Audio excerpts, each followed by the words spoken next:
Hi hello जय महाराष्ट्र. श्री स्वामी समर्थ सर्वांना. तर स्वामी कृपेने तुमच्या मनातील सर्व इच्छा पूर्ण हो.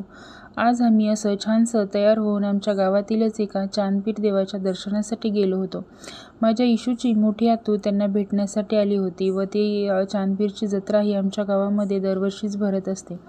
पण ते इशूच्या आतूला काही तेवढं लक्षात राहिलं नाही आणि जत्रा तर कालच होऊन गेली, पण त्या आज जत्रा आहे असं समजून आल्या होत्या.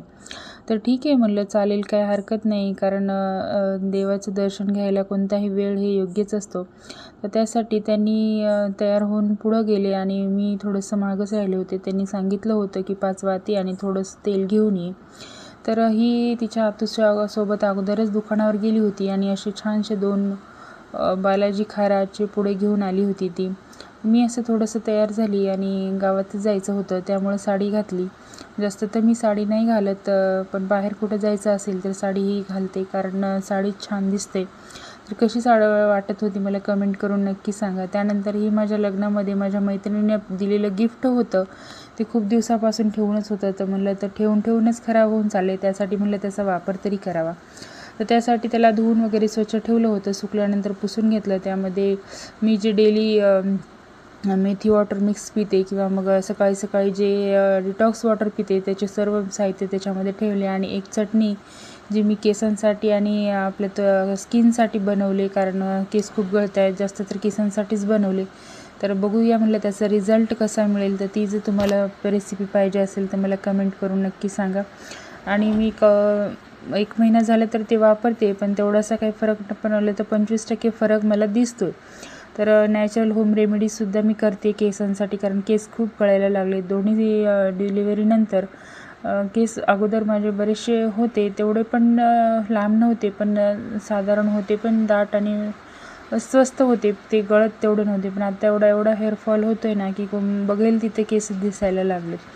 त्यासाठी म्हणलं आणि एक हेअर ऑइल बनवलं आणि ही चटणीसुद्धा आता मी ट्राय करते. तर थोडासा फरक वाटतो आहे, पण मी चालू करूनही जास्त दिवस झाले नाही, कारण 1 महिना झालंच करते. तर बघूया यानंतरचं कसं दिसेल. तर हे बघा एवढेच आहेत माझे केस. तर काय करावं काय समजत नव्हतं. तर यूट्यूबवरती बघूनच मी बनवले, पण रिझल्ट त्याचा आता जास्तीत जास्त आपण 3 महिने तरी वापरावं लागेल, तर आपल्याला त्याचा रिझल्ट कळेल.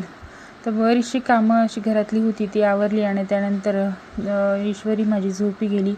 तिच्या आतूसोबत जेवण वगैरे केलं आणि तिच्या आतू लगेच गेले.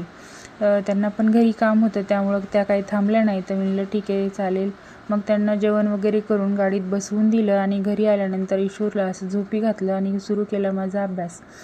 तर कूलर तर चालू होतं, पण मच्छर आणि माशा एवढ्या व्हायला लागल्यात, कितीही क्लिनिंग ठेवली तरीही या माशा काही जात नाही आहेत. तर तिला खूप माशा सतवत होत्या. तर त्यासाठी मग मी थोडंसं तिच्याच त्या बाहुला होत्या त्याच्यानेच ते तिला फिरवत होते. तर आहेतच एवढेच केस, त्यांच्यासाठी पण वाढवण्यासाठी आणि त्यांना हेल्दीच ठेवण्यासाठी प्रयत्न करते. पण एवढ्याच केसांनी गरमी खूप खायला लागली होती, कारण बरेच दिवस झालं पाऊस नाही, कधी पडेल काही सांगत नव्हता. तर तिला झोपवलं आणि मी माझ्या अभ्यासाला सुरुवात केली. तर होईल तेवढं, जमेल तेवढं मी माझ्या पद्धतीने स्टडी करण्याचा प्रयत्न करते.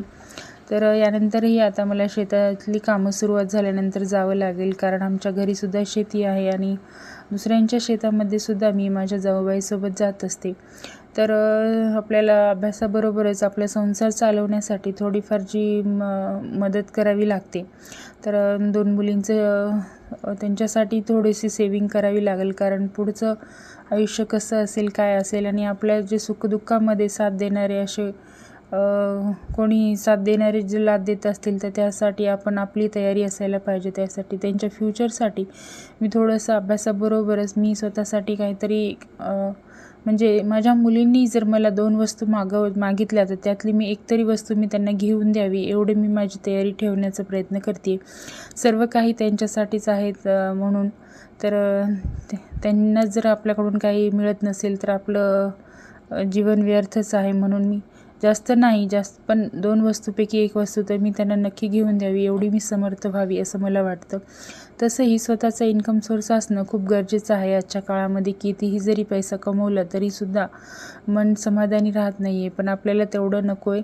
आपल्याला हवं तेवढंच पाहिजे, जेवढं आपल्याला गरजेचं आहे तेवढंच. कारण अतिरिक्त कोणतीही वस्तू असू द्या, पैसा असू द्या किंवा मग कोणतीही गोष्ट माणसाला माज चढवते तर तो आपल्याला नको आहे. आपल्याला सुखाने आणि समाधानाने जगण्यासाठी जेवढं हवं आहे तेवढंच पाहिजे. मला कोणत्याही कामाची काही लाज वाटत नाही, कारण मला दिलंयच शेती आहे त्या घरी, तर मग त्या शेतीमध्ये काम करायला लाज कसली. तर मी भरपूर अशी शेतीची सुद्धा कामं करते. तर मी आता यानंतर अभ्यासाला थोडासा वेळ कमी मिळतो, त्यासाठी पण मिळेल तेवढ्या वेळेमध्ये सुद्धा मी तयारी करण्याचा प्रयत्न करते. तर जॉब जरी नाही लागला तरी यातून मला एखादे अनुभव मिळते, प्रेरणा मिळतो आणि एक आनंद मिळतो की आपण रोज एक पाऊल आपल्या स्वप्नांसाठी पुढं टाकतोय. कोणती ना कोणती जॉब मिळेल किंवा मग आपण स्वतःचा आपला एखादी व्यवसाय नाहीच जरी जमलं तरी आमची स्वतःची शेती आहे. तर मी असं कोणता ना कोणता पर्याय, आपल्यापासून भरपूर पर्याय आहेत, पण आहे ते जीवन सुखाने आणि समाधानाने जगायचं आहे. आपल्या मुलींना त्यांच्या स्वप्नांना पूर्ण करायचं आहे, तर मी त्यासाठी प्रयत्न करते आणि माझा हा प्रवास तुमच्याशी शेअर करते. तर माझे व्हिडिओ तुम्हाला कसे वाटतात हा मला नक्की कमेंट करून सांगा आणि चॅनलवर नवीन असाल तर चॅनलला नक्की सबस्क्राईब करा आणि लाईक करा. तुमच्या एका लाईकने आम्हाला खूप मोटिवेशन भेटतं. मी तर नवीन सुरुवात केली आहे, मला तुमचं एक लाईक, एक सबस्क्रायबर जरी वाढलेला दिसला तर खूप आनंद होतो. तर नक्की सबस्क्राईब करा. असा अभ्यास ती वर बसली होती आणि मग नंतर मी थोड्या वेळाने खाली आले, पण ती उठली आणि अशी माझ्यापाशी आली. तर ती मला जास्त सतवत नाही, आताच तिला समजते बऱ्याचशा गोष्टी. तर तीही मला, माझ्या दोन्ही मुली खूप सपोर्ट करतात.